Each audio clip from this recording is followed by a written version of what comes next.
The three visitors. 18.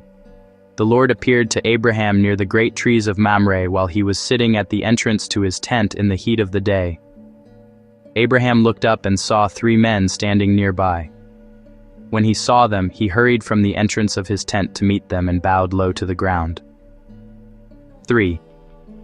He said, "If I have found favor in your eyes, my Lord, do not pass your servant by."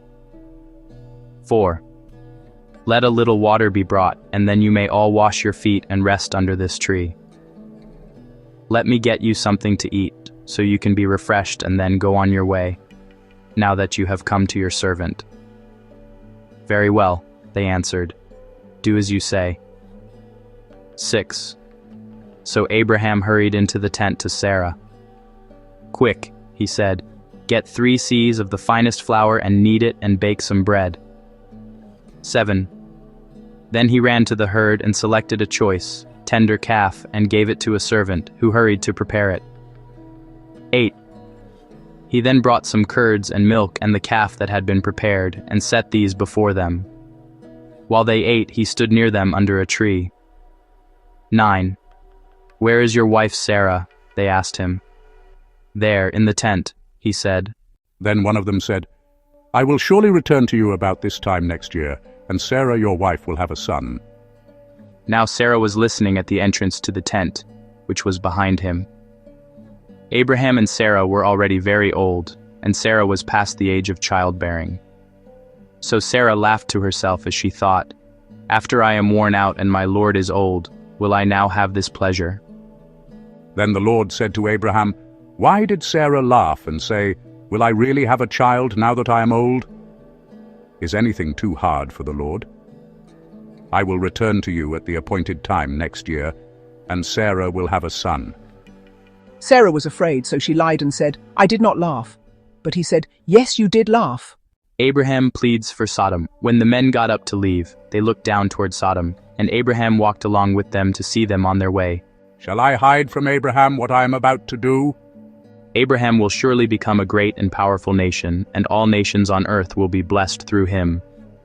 For I have chosen him so that he will direct his children and his household after him to keep the way of the Lord by doing what is right and just, so that the Lord will bring about for Abraham what he has promised him.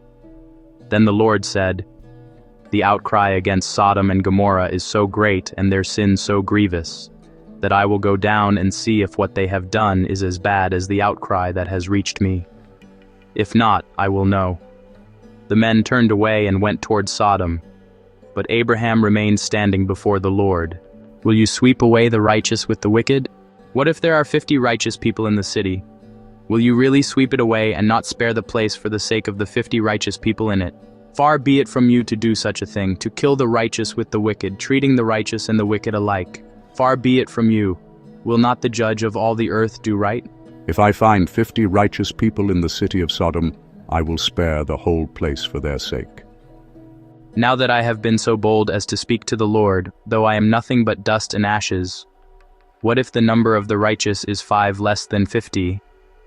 Will you destroy the whole city for lack of 5 people?